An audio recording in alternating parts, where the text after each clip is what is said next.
बोलिए श्री सद्गुरु महाराज।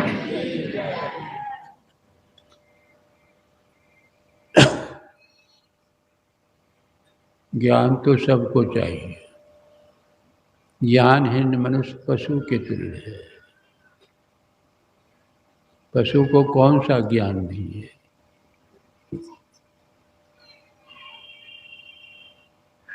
पशु भी खाता है, सोता है, जान प्राण का भय और बच्चा पैदा कर। इतना तो पशु को भी ज्ञान है। मनुष्य भी यदि इतना ही करता है, खाना पीना, सो जाना, बच्चा पैदा करना, तो पशु और मनुष्य में क्या प्रभेद है, क्या अंतर? का पशु बिन पूछ विषान। कहते हैं कि वह भी पशु है, लेकिन अंतर इतना ही है कि पशु को सींग पूछ है, ये बिना पुछड़ी का जानवर है।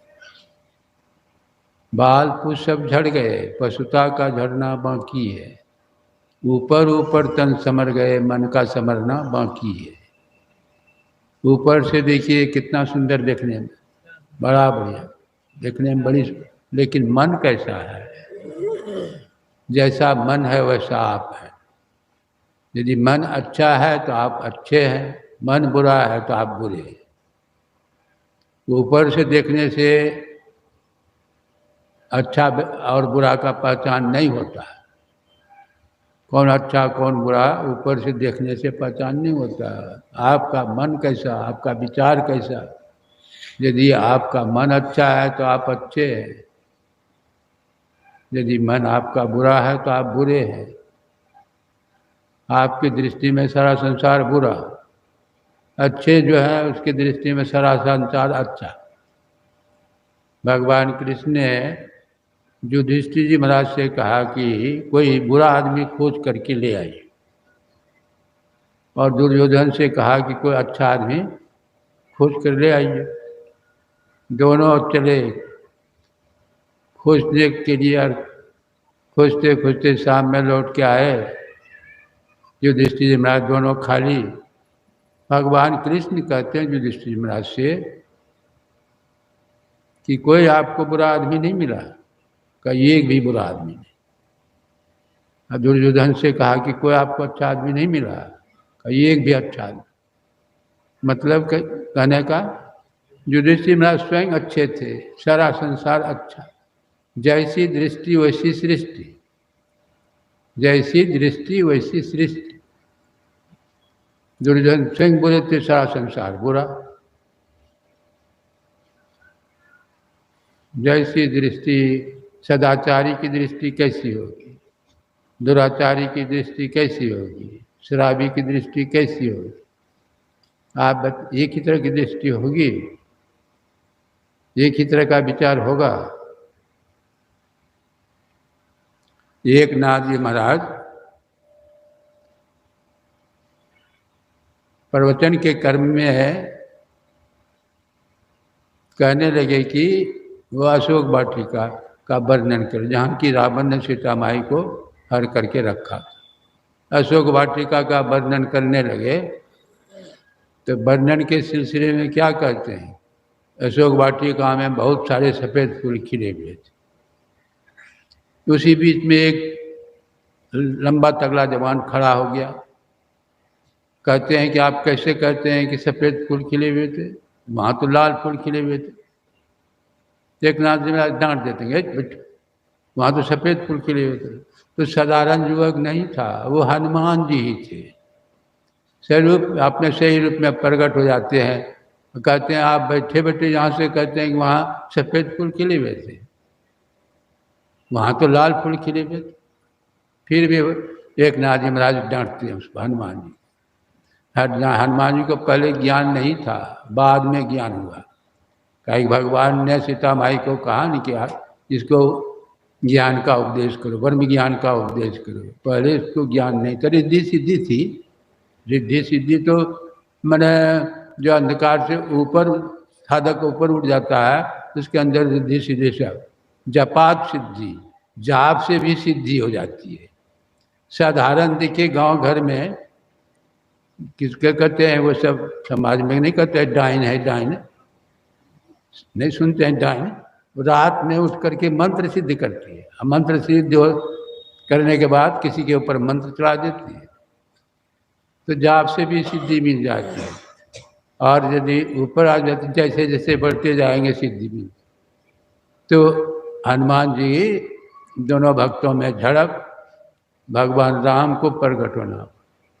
कहते हैं हनुमान जी से क्या कि हनुमान जी, अरे वहाँ सफ़ेद फूल ही खिले हुए थे, तुम जो क्रोधावेश में से थे तुम्हारी आंखें लाल हो गई थी, लाल, सब चीज़ लाल ही दिखाई पड़ता था।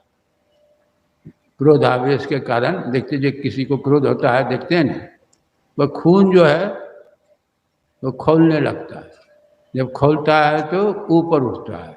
जैसे दूध को आप उबालते हैं, खौलने लगता है तो ऊपर उठता है ना, पानी का छिटा देते हैं तो बैठ जाता है।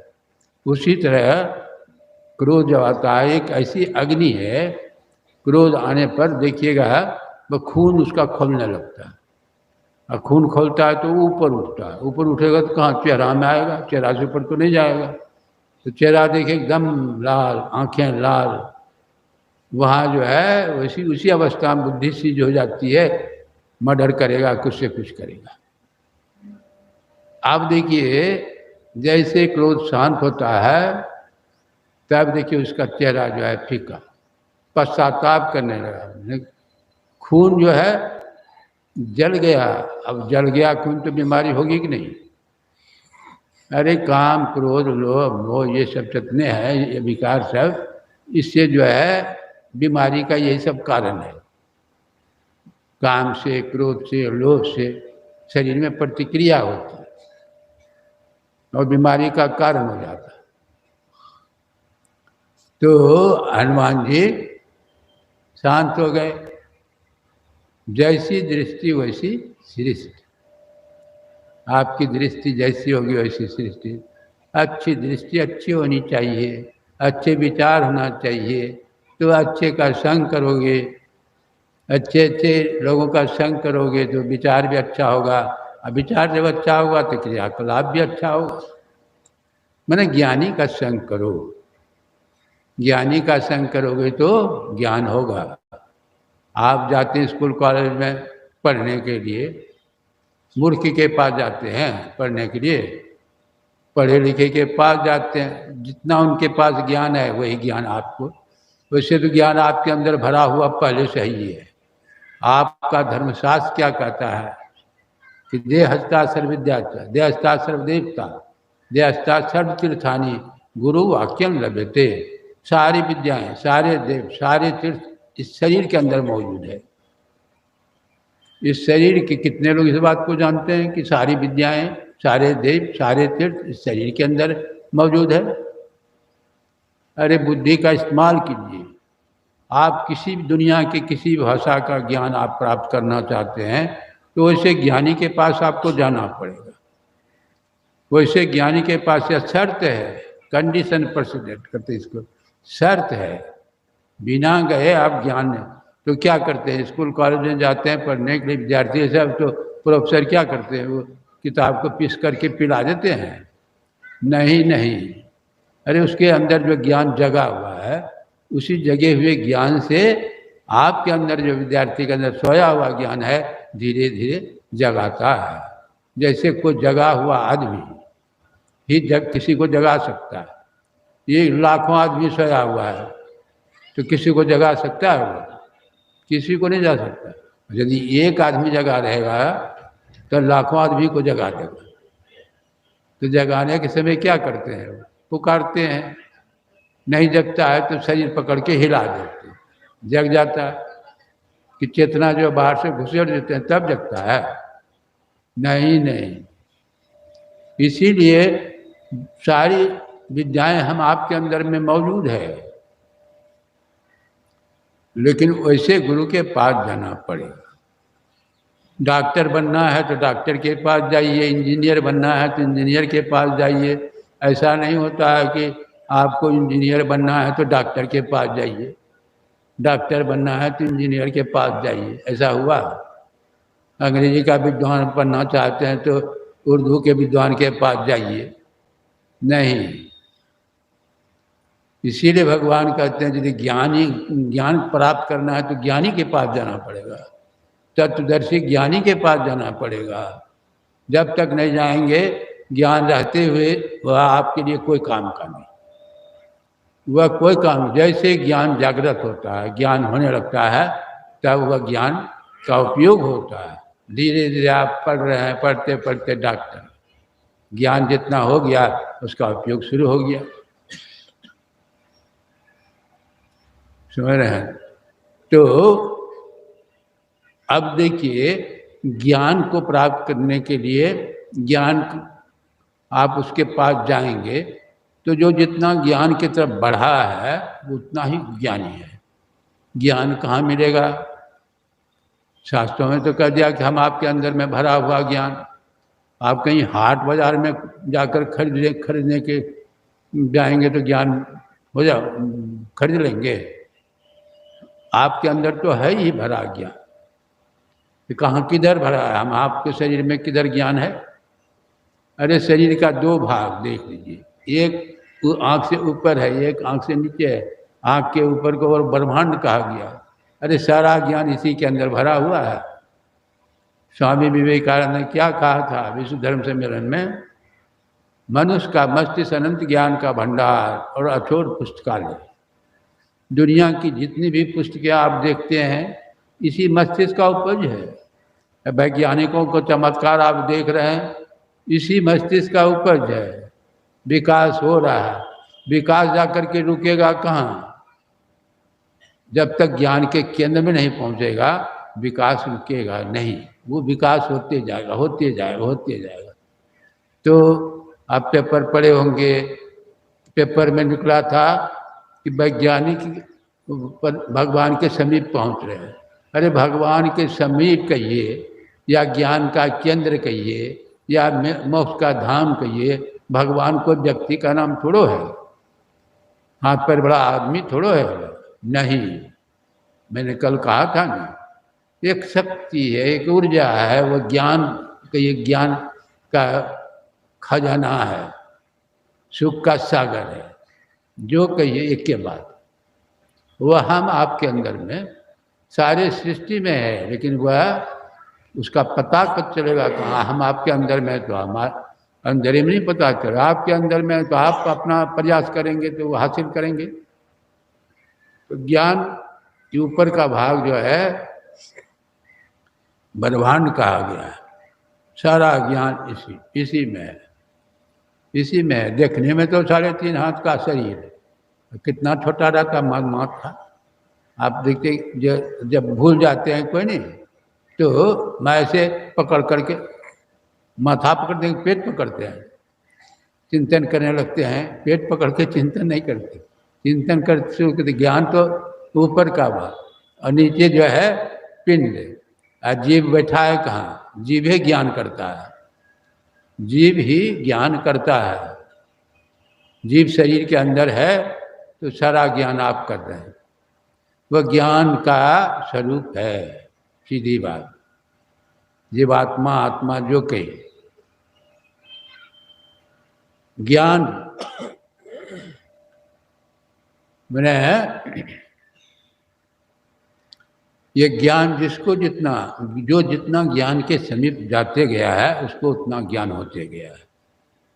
तो जैसे कोई बीए पास कर लिया, कोई एमए पास कर लिया, कोई पीएचडी कर लिया, कोई डॉक्टर डीलिट उपाधि क्या क्या कर लिया, तो वो ज्ञान के ऊपर वो जा रहा है, बढ़ रहा है, तो बढ़ते जा रहा है। तो क्या वो ज्ञान पूर्ण हो गया उसका?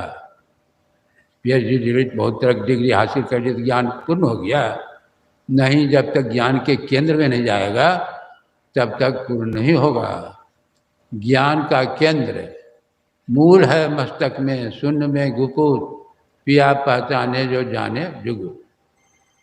कहते हैं वो केंद्र जो है ज्ञान का केंद्र, जहाँ से वो ज्ञान में धारा नीचे उतरी है। यह ज्ञान के केंद्र को ही निशब्दम परमपद कहा गया है। उसको परमात्मा कहा गया। जो कहिए वह ज्ञान का केंद्र है, वहाँ से वो धारा नीचे उतरी है। धारा परमात्मा में मौज हुई, कंप हुआ। अब उनकी मौज है, वह सर्वशक्तिमान है, उसकी मौज अपनी। जैसे आप यहाँ आए सत्संग में, कोई पूछे कि आपसे कोई पूछे क्यों कैसे आए, मौज हो गई, ऐसा नहीं कहते हैं। उसका आने का कारण वही जानता है। वो तो सत्संग में आया ना कि सत्संग सुनने के लिए। कोई ऐसे आदमी आ गया तो उससे पूछिए कैसे, आज मौज हो गई। मौज परमात्मा में मौज हो गई, कंपन, फिर कंपन शुरू हो गया। कंपन जब शुरू हुआ, शब्द देख लीजिए, ऐसे ऐसे हाथ हिलाते हैं, अस्थिर हम हाथ रखे हैं, कंप नहीं हो रहा। जैसे हिलाना शुरू किए तो कंप हो गया, तो कंप हो गया तो शब्द हुआ कि नहीं। कंप और शब्द साथे साथ होता है। कंप और शब्द साथे साथ होता है। जैसे आप देखिए बिजली चटकती है, दो मतलब बादल जो टकराता है, कैसे टकरा गया, ये कोई सवाल नहीं है। तो टकराता है तो प्रकाश और शब्द साथे साथ। पहले आपको प्रकाश दिखाई पड़ती है कि नहीं, पहले प्रकाश तब शब्द, शब्द बाद में सुनाई पड़ती है, पहले प्रकाश आपको दिखाई पड़ती है। उसी तरह परमात्मा में मौजूद भी शब्द और प्रकाश साथे साथ, पहले प्रकाश तब शब्द, समझ रहे, प्रकाश तब शब्द। तो आप देखिए आंख से नीचे पिंड है, आप पिंड में आंख बंद करके आप देखिए, आप ही ज्ञान करते हैं। तो अंधकार में आप आंख बंद के देखिए नहीं, अंधकार में पड़े हैं, अंधकार में कैसा ज्ञान होगा, विचार कीजिए। अंधेरी रात है, आप जा रहे हैं, प्रकाश है नहीं, आप गड्ढे में गिरेंगे, चट्टान से टकराएंगे। अब दुख का कारण क्या हो गया, विचार कीजिए, दुख का कारण क्या हुआ। जैसे आपसे मैं पूछूं कि दुख का कारण क्या हो गया, गड्ढा हुआ कि चट्टान हुआ कि अंधकार हुआ। साधारण उत्तर है अंधकार। इसलिए मोह सकल व्याधिन कर मूला, सारे दुखों का जड़ जीव जब तक अंधकार में है, अज्ञानी बना हुआ है, मूढ़ बना हुआ है, नाना तरह का उल्टा सुल्टा कर्म करेगा ही, जिसका नतीजा दुख होता है, जिसका नतीजा दुख है। अंधकार, प्रकाश रहता तो गड्ढा में गिरते नहीं, अंधकार है इसीलिए आप गड्ढा में गिरे। अज्ञानी हम आप हैं। पढ़ लिख लेने से आप डिग्री हासिल कर लिए, आप देखिए आप अंधकार में है कि प्रकाश में है। आप देख लीजिए अपने, ये थर्मामीटर आपके पास है, यदि प्रकाश में आप हैं तब आप ज्ञानी हैं। ज्ञान कहे अज्ञान बिनु, तम बिनु कहे प्रकाश, निर्गुण कहे सो सगुण गुण, सो गुरु तुलसीदास। अंधकार में हैं आप, अज्ञानी हैं, आपसे भूल चूक होगा। इस नगरी में तिमिर समानमा, जिस नगरी में हम आप रहते हैं, इस नगरी में तिमिर समाना, भूल भर भर बात। आप आपसे गलती होगी, कितनों आप हो जाए, कोई ऐसा आदमी बता सकते हैं जिससे गलती नहीं होती है। गलती अंधकार में रहने पर ही गलती होती है। अंधकार से आप ऊपर उठ जाएं तब गलती नहीं होगी, तब गलती नहीं। अंधकार में पड़े हुए हैं इस नगरी में तिमिर समाना, भूल भर हर बार होते रहते। आप पढ़ लिख लिए हैं, झूठ बोलते हैं, चोरी करते हैं, नाना तरह का दुष्कर्म करते हैं, ये ज्ञानी की परिभाषा है। जो अपने भोजन में अपने हाथ से जहर मिलाता है उसको आप ज्ञानी कहेंगे। अपने पैर में अपने हाथ से कुल्हाड़ी मारता है तो उसको आप ज्ञानी कहेंगे? नहीं नहीं, हाँ विद्वान आप कह सकते हैं, ज्ञानी नहीं कह सकते। अपने लिए दुख का सर्जन करता है, वो काम क्रोध लोभ मोह जो दुख का कारण है। मोह सकल व्याधिन कर मूला, सारे दुखों का जड़ बताते हैं। तेहि ते पुण्य उपजय बहुसुला, काम बात का लोभ पारा, क्रोध पितनी छाती जा रहा, प्रीति करें जो तीनों भाई, उपजय सन्निपात दुख। देखिए वर्णन कर रहे हैं तुलसीदास, अज्ञानी आदमी के अंदर काम, क्रोध, लोभ, मोह, मद, मात्सर, ये सब अज्ञानी आदमी के अंदर उपजता है, ज्ञानी के अंदर नहीं, ज्ञानी के अंदर नहीं। तो थर्मामीटर आपके पास है, आप ज्ञानी हैं क्या अज्ञानी हैं, आपके पास थर्मामीटर। तमसो माँ, इसलिए वेद भगवान क्या कहते, तमसो माँ ज्योतिर्गम्य, मृत्यु माँ अमृतगम्य, असतो माँ सदगम्य। एक तरफ अंधकार है, दूसरे तरफ प्रकाश है, एक तरफ मृत्यु है, दूसरे तरफ अमृत है, एक तरफ जो है मैंने असत्य है, दूसरी तरफ सत्य है। जिधर मृत्यु है उधर अंधकार है, उधर असत्य है संसार की तरफ, जिधर प्रकाश है उधर सत्य है, उधर अमृत है परमात्मा की तरफ। दो ही तरफ, दो ही तरफ। आप विचार कीजिए, यदि पढ़ लिख करके कोई ज्ञानी हुआ जाता तो कबीर साहब ज्ञानी की कोटि में, कबीर साहब के संबंध में बराबर पढ़ते हैं ना, मसी कागज छुओ नहीं, कलम गयो नहीं हाथ। लेकिन उनकी एक एक वाणी, बच्चा क्लास से लेकर एमए तक, और उसकी एक एक वाणी पर रिसर्च होता है।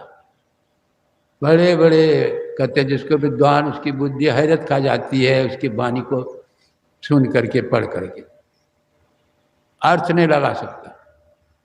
डुबकी मारी समुद्र में निकसा जाए आकाश, गगन मंडल में घर किया हीरा पाया दास। अब देखिए अर्थ लगाते रहिए। डुबकी मारी समुद्र में निकसा जाए आकाश, गगन मंडल में घर किया हीरा पाया दास। यही इसी पंक्ति पर TNB कॉलेज के दो प्रोफेसर, हिंदी के हेड ऑफ डिपार्टमेंट, हम पढ़ते थे उसी समय की बात, तर्क कर रहे हैं कि देखिए कबीर साहब की बेतुकी वाणी, मूर्खाधिराज की वाणी ऐसी होगी नहीं, बेतुकी वाणी। डुबकी मारी समुद्र में निकसा जाए आकाश।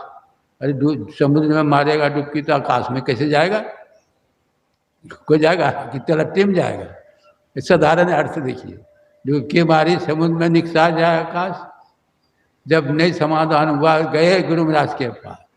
गुरु महाराज उसमें भोजन करके विश्राम कर रहे थे। किसी ने कहा कि हजूर का दर्शन करने के लिए प्रोफेसर साहब आए हैं, कहा कि हमको उठा के बैठाओ। उठा के बैठाते हैं सेवक, दोनों को बुलाते हैं। कोई प्रोफेसर साहब पूछ बैठते हैं, हजूर कबीर साहब की बेतुकी वाणी, डुबकी मारी समुद्र में निकसा जाए आकाश। समुद्र में डुबकी लगाए तो आकाश में कैसे जाएगा। कबीर साहब कहते रहे, पहले ये पता तो लगाओ किस समुद्र की बात कर रहे हैं कबीर साहब, हिंद महासागर की, प्रशांत महासागर की, अटलांटिक महासागर, किस समुद्र की बात कर रहे हैं। तो कहे नहीं बता सके तो कबीर साहब कहते हैं काया बड़े समुद्र को, कबीर साहब कहते हैं काया बड़े समुद्र को पार न पावे कोई, मृतक होके जो रहे मानिक लावे सो। मुट्ठी लाया ज्ञान का, जामे वस्तु अनेक। देखिए क्या कबीर साहब कहते, समुद्र को ही, काया को ही समुद्र कहते हैं। इसी में खजाना भरा है, ज्ञान भरा है। हिंद महासागर में ज्ञान भरा हुआ है नहीं। ये आपका शरीर, हम आपका शरीर 3.5 हाथ का देखने में लगता है, लेकिन सारा पिंड ब्रह्मांड इसके अंदर है। यथा पिंडे तथा ब्रह्मांड, सब है भरा हुआ इसके अंदर। अवधु अंधकूप अंधियारा, या घट भीतर 7 समुंदर, या हिम नदी नारा। या घट भीतर चांद सूरज है, ये यहाँ में नवलख तारा। देखिए कबीर साहब वर्णन कर रहे। तो कहने का मतलब है कि ज्ञान की तरफ बढ़ना होगा। अंधकार में पड़े हुए हैं, ज्ञान जो है अंधकार में, ज्ञान नहीं के बराबर, नहीं के बराबर। तो ज्ञान प्राप्त करने के लिए स्कूल कॉलेज जाते हैं तो ये तो भौतिक ज्ञान है, ये 5 विषयों का ज्ञान है, ये 5 तत्वों का ज्ञान है। आप हिस्ट्री, ज्योग्राफी, फिजिक्स, केमिस्ट्री, आप देखिए नहीं, बायोलॉजी, ये सब जो क्या है पदार्थों का ज्ञान है, मैटर। आत्मा शरीरों का संग लेकर के जो ज्ञान करती है उसी को भौतिक ज्ञान कहते हैं। शरीरों का संग, ये शरीर इंद्रियां जो है 5 तत्वों का बना हुआ है, संसार भी 5 तत्वों का है। तो शरीर ज्ञान में संसार का ज्ञान होता है। 5 तत्वों का जितना आप जो पढ़ रहे हैं स्कूल कॉलेज से आजकल की बात कर, पहले जैसी पढ़ाई नहीं होती थी। पहले की पढ़ाई गुरुकुल में जाते थे तो दोनों तरह की विद्याएं, भौतिक और अध्यात्म। गुरुकुल में जाते थे बच्चे शुरू से 25 साल। पहले हम आपके यहाँ व्यवस्था इस तरह थी कि 25 साल तक गुरुकुल में जा करके अखंड बाल ब्रह्मचर्य का पालन करते हुए अध्ययन करते थे। 25 साल तक दोनों तरह का ज्ञान हासिल करने के बाद तब गृहस्थाश्रम में प्रवेश करते। मैंने शादी करना थोड़ा पाप है। एक नारी ब्रह्मचारी वह कर दिया, शादीशुदा 25 साल तक गृहस्थाश्रम। अब 25 साल के बाद मैंने 50 के बाद 25 साल में 75 तक जो है वानप्रस्थ आश्रम। आप अभी जाइएगा हरिद्वार वृंदावन तो पति पत्नी के साथ ही रहते हैं, तो व्यवहार पति पत्नी की तरह नहीं करते, आपस में ध्यान भजन करके जीवन बिताते। ये वानप्रस्थ आश्रम। और उसके बाद अंत में संन्यास, पत्नी से अलग, दोनों अलग होकर के जीवन बिताते। आज इस तरह होती है बात, सब उलट पुलट हो गया है। इसीलिए सब व्यवस्था उलट पुलट है। सरकार इस व्यवस्था को दुरुस्त नहीं कर सकती। जब तक इस ज्ञान का प्रचार नहीं किया जाएगा सरकारी स्तर से, तब तक नहीं। भगवान बुद्ध के समय कैसे प्रचार हुआ? भगवान महावीर के समय राजा महाराजा सब प्रचारक थे, राजपाट छोड़ करके अति करते।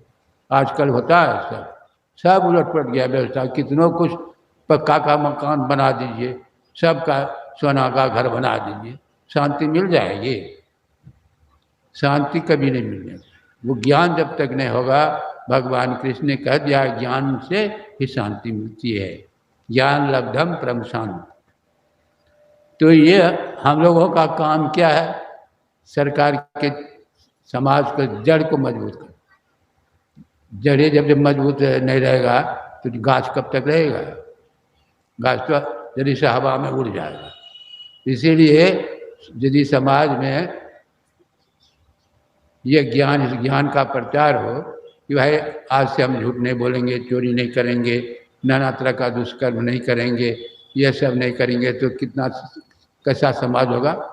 विचार कीजिए। तो ये कहने से नहीं होता। जब तक आपको ज्ञान नहीं होगा तब तक आप खाली कह देंगे कि हम झूठ नहीं बोलेंगे, नहीं। वह तो अंधकार में जीव जब तक रहेगा झूठ बोलबे करेगा, वो बोलेगा ही। काहे कि वह अच्छी है। जैसे भारत में जब तक आप रहेंगे तो भारत के कानून के अंदर आपको रहना पड़ेगा। यदि आप भारत के कानून से बचना चाहते हैं तो दूसरे मुल्क में चले जाइए। स्वामी दयानंद को जो है नहीं, उन्हीं का रसोईया कांच पीस करके दूध में मिला दिया, किसी के बहकावे में आ गया तो दूध में कांच पीस करके मिला दिया, स्वामी जी को पिला दिया। जैसे पिया तो वह कण जो है लीवर को छेदने लगा, व्याकुल हो गए स्वामी जी, बड़ा दर्द से व्याकुल। तब रसोईया को बुलाकर कहते हैं कि देखो तुम जो किए ये काम ठीक नहीं किए, तुम जो है यहाँ से भाग जाओ। हमारे जो हित प्रेमी हैं सुबह होने पर तुमको बचने नहीं देगा, मार देगा, इसलिए तुम यहाँ से भाग जाओ। तुम्हारे पास पैसा नहीं है, कुछ पैसा दे देता हूँ और यहाँ से भाग जाओ, नेपाल चले जाओ। पैसा दे दिया, नेपाल भेज दिया। अब देखिए संतों का स्वभाव कैसा है। अपने प्राण की चिंता नहीं, उसको जो प्राण घातक है उसकी चिंता। अब देखिए संतों का स्वभाव होता है ऐसा नहीं कि वेशभूषा बदल दिया संत हो गया, कोई फर्क नहीं पड़ता। तो नेपाल चले गए, भारत के कानून से बच गए। लेकिन आजकल एक इंटरनेशनल लॉ बना है, अंतर्राष्ट्रीय कानून। आप यहाँ से मर्डर करके दूसरे मुल्क में जाएंगे, वहाँ की सरकार आपको अरेस्ट करके फिर यहाँ भारत में ट्रायल में, तो वहाँ भी ट्रायल शुरू हो जाता है। खैर जो हो, अंधकार में जब तक जीव रहेगा, अंधकार का जो कानून है काम क्रोध लोभ मोह यह उपजेगा ही। इसलिए धीरे धीरे आप बढ़िए अंधकार से। जैसे आप बैठे हैं जहाँ बैठे हैं, आपको पंडाल से बाहर होना है, क्या करेंगे? खड़ा होना पड़ेगा और पंडाल का जहाँ तक पसार है चलते चलते पार हो जाइए, सूर्य का ज्ञान हो जाएगा, सूर्य का दर्शन प्रकाश मिलेगा। तो ये जीव जो है चलेगा, जीव हमेशा चलता है, जागृत से स्वप्न से सुषुप्ति। आप देखिए तीनों अवस्थाएं एक जगह नहीं होती है। जागृत में जीव का बैठक नेत्र में रहता है, दोनों आंख का जो केंद्र है, नेत्रस्थम जागृतम विद्यात कंठे स्वप्नम समाविशे सुषुप्तम हृदयस्थम तुर्यंतु मूर्धन्यः। जीव का बैठक अभी जागृत अवस्था में दोनों आंख का कुछ केंद्र उसी जगह पर, और ससर करके जीव जब आ जाता है कंठ में तो हम लोग सपनाने लगते हैं। स्वप्न कब होता है? या तो सोने के समय या जगने के समय। सोने के लिए जाते हैं, तंद्रावस्था, धीरे धीरे चेतना धीरे धीरे सिमट रही है, हाथ ढीला पैर ढीला, धीरे धीरे साथ चेतना उतरती। यहाँ जब वह जीव यहाँ कंठ में आ जाता है, कंठ स्वर का स्थान है, स्वर बिना व्यंजन का उच्चरित होता है, इसलिए बड़बड़ाते हैं, बोलते हैं, स्वप्न में भी लोग बोलते हैं। फिर वह नीचे ससर कर आ जाता है यहाँ हृदय में, निष्ठानंद में बोलना भी बंद, वह व्यंजन बिना स्वर का उच्चरित नहीं होता। अब जैसे जैसे जीव नीचे उतरता है धीरे धीरे अज्ञान की ओर बढ़ता है। काहे कि तो नीचे अज्ञान अंधकार, वह अंधकार से अंधकार्य में रहता है। अब जब ऊपर चढ़ेंगे तो अंधकार के केंद्र में पहुँचेंगे, फिर तो ऊपर जब चलना शुरू करेंगे तब ज्ञान बढ़ते जाएगा।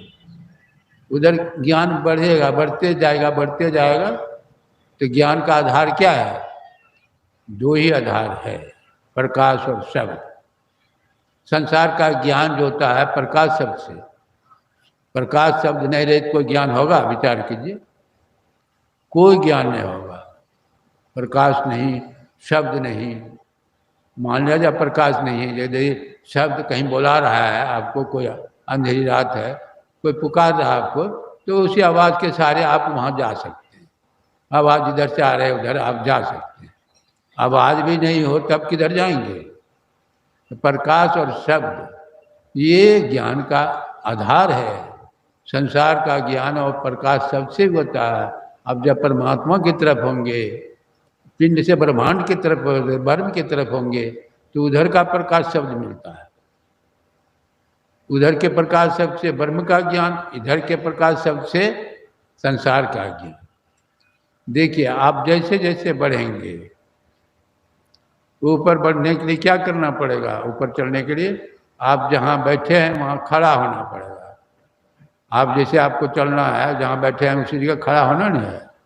हम यहाँ बैठे हैं तो यहाँ से खड़ा होकर के चलेंगे, आप वहाँ बैठे हैं तो आप चलेंगे खड़ा होकर के, तो वहाँ खड़ा होना पड़ेगा। दृष्टि को स्थिर करो अंधकार के केंद्र में, तो सूरत जमा नवद्वार शब्द मिले छूटे जंजार। देखिए क्या करें, आप जैसे जैसे बढ़ना शुरू करेंगे प्रकाश में जाएंगे, ज्ञान बढ़ गया है। लेकिन पूरा ज्ञान नहीं, पूरा ज्ञान नहीं होता प्रकाश में। प्रकाश में तो हम देख लिया आप सबों को, पूरा ज्ञान हो गया है। अरे आप कहाँ के रहने वाले, क्या करते हैं? जब तक आपसे बातचीत नहीं करेंगे पूरा ज्ञान नहीं होगा, पूरा ज्ञान नहीं होगा। इसीलिए जैसे प्रकाश में जाएंगे तो ज्ञान तो हुआ, लेकिन पूरा ज्ञान नहीं है। तब शब्द ज्योति अंतर्गतम ध्वनि, ज्योति जहाँ है वहाँ शब्द है। आप जहाँ देखिए ना प्रकाश जहाँ होगा, कान सटा के सुनिए, देखिए आवाज़ होती है कि लालटेन, लालटेन जल रही है, देखिए कान सटा के सुनिए, मरकरी जल रही है, देखिए तो आवाज़ होती है कि नहीं? तो जैसे ही आप प्रकाश में जाएंगे तो आपको आवाज़ सुनाइए पड़ने लगे, तो प्रकाश जो है गौण हो जाता है, आवाज़ की तरफ ये सूरज जीव खिंचा जाता है। जैसे अभी हम देख रहे हैं सूर्य का प्रकाश है ना, और हम बोल रहे हैं, हम जो बोल रहे हैं तो आपका ख्याल हमारी तरफ खिंचा हुआ है। प्रकाश से कोई मतलब नहीं है, अखनी प्रकाश से कोई मतलब, आवाज़ से मतलब है। आवाज़ की तरफ आपकी जो है सूरज जो है लगी हुई है, खिंचा हुआ है। उसी तरह जीव जब अंधकार से प्रकाश में जाता है तो आवाज़ की तरफ जो है, जैसे आवाज़ तो आवाज़ की तरफ खिंचा जाता है स्वतः। तो इसलिए कहा कि चुम्बक सत शब्द है भाई, जो उसमें चुम्बकी गुण है। जैसे जैसे बढ़ रहे हैं आपका ज्ञान बढ़ रहा है, और बढ़ते बढ़ते शब्द के सारे बढ़ते बढ़ते जाकर शब्दातीत पद जो है वही ज्ञान का केंद्र है, वही मोक्ष का धाम है, वो परमात्मा का धाम है। मैंने कहा नहीं, जीवित थल बिनु जल रही न सकाई, कोटि भांति को करे उपाई, तथा मोक्ष सुख सुन खड़गड़ाई, रह न सके हरि भक्ति बिहार। चाहे हरि की भक्ति कहो, आप मोक्ष प्राप्त का साधन कहो, पर जो कहो एक के बात है, फर्क कुछ नहीं है। ज्ञान प्राप्त करने का साधन को एक ही बात है। आप बढ़ते बढ़ते जब निशब्द जो है सूरत जाकर के निशब्द में जब लीन हो जाती है, जैसे दरिया का जल सागर में जाकर लीन हो गया, तब सूरत जो है जीव जो है शरीर में नहीं आएगा। शरीर में नहीं आएगा तो मिल करके कम हो, जैसे सागर में जा कर के। तो किसी ने पूछा कि महाराज, गुरु महाराज से पूछा कि सागर में मिलने के बाद उस सागर में सूर्य की किरणें पड़ेगी, फिर जो है बाष्पीकरण होगा, फिर बादल होगा, बादल से फिर वर्षा होगी, फिर वह जल जो आकर के दरिया में आते हुए। तो गुरु महाराज कहते हैं, अरे एक ही सागर ऐसा है जिसमें वह नहीं होता, वह प्रशांत महासागर है, और सब सागर का बाष्पीकरण होता है, वो प्रशांत महासागर। तो परमात्मा में जब मिलता तो वो प्रशांत महासागर है मेरे। इसीलिए वो जान करके थोड़ा थोड़ा कीजिए, थोड़ा थोड़ा भी कीजिएंगे, बूंद बूंद से घड़ा बनता है। एक कच्चर पढ़ते पढ़ते विद्वान हो जाता, लेकिन स्लो इनिशिएटिव उस धीरे कहा गया ना, थोड़ा थोड़ा अनवरत करते रहिए। कछुआ खरा की कहानी पढ़े है ना बच्चा क्लास में, दूसरा तीसरा में, दोनों में लगा था ना। अच्छी खरा सोचा कि भाई कछुआ हमारा जोड़ है, कैसे हमारा साथ। कछुआ जो है धीरे धीरे खरा तेजी से दौड़ते गया, थक गया तो थोड़ा सा विश्राम करने लगा तो नींद आ गई, सो गया। अब कछुआ धीरे धीरे देखा कि खराहा सोया हुआ है, दबे पांव बगल से निकल गया, जहाँ जाना था वहाँ पहले कछुआ पहुँचा हुआ है। तो ये है, जब यहाँ से मैंने खराहा जैसे वहाँ पहुँचा देखता कछुआ पहले से पहुँचा हुआ। मतलब मेरा कहने का कि अनवरत कर्म करना है। कोई कुछ दिन कर दिया, कुछ दिन नहीं किया, फिर छोड़ दिया, वो तो मैंने खराब वाली बात हो गई। खराब वाली कुछ दिन कर दिया, मन लगा के फिर छोड़ दिया, तब उसका हाल वही होगा। लक्ष्य तक आप नहीं पहुंच सकते। और एक बात तो हम देखते हैं, जहाँ भी सुबह सत्संग होता है वहाँ आते हैं 1 नंबर सत्संगी। सुबह के सत्संग में 1 नंबर सत्संगी सब आते हैं। अब बेरिया में 2 नंबर का सत्संगी आते हैं, मैंने 2 नंबर का सत्संगी जैसे मेरा देखने के, चलिए देखें क्या कर रहे हैं। मैंने श्रद्धा प्रेम नहीं, बिना श्रद्धा प्रेम का कुछ नहीं। लेकिन स्तुति में भाग नहीं लेना। स्तुति भगवान के, तो भगवान की कृपा कैसे हो? कृपा प्राप्त करने के लिए कृपा पात्र बनना पड़ेगा। सोई जाने ही जनाई, जानत तुम्हें हो जाए। कहते हैं वही उसको जान सकता है जिसको वो जना दे। अब जिसको वो जना दे, देखिए कैसा शर्त है, किसको वो जनाना चाहते हैं? जो ऊंचे कुल के हैं उसको, जो नीचे कुल के उसको नहीं, जो धनी है उसको, जो गरीब है उसको नहीं, जो सुंदर है उसको, जो कुरूप है उसको नहीं। किसको जनाना चाहते हैं? अरे वर्षा देखते हर जगह होती है समान रूप से, लेकिन जल कहाँ ठहरता है? गड्ढा में। सूर्य की किरणें सब जगह पड़ती है, लेकिन प्रतिबिंबित होता है कहाँ? शीशे में। तो उसी तरह वह कृपा तो उनकी अनवरत है, समदर्शी प्रभु नाम पे, लेकिन कृपा पात्र बनना पड़ेगा। और कृपा पात्र बनने के लिए सत्संग ध्यान स्तुति नहीं करेंगे तो कृपा का पात्र कैसे बनेंगे?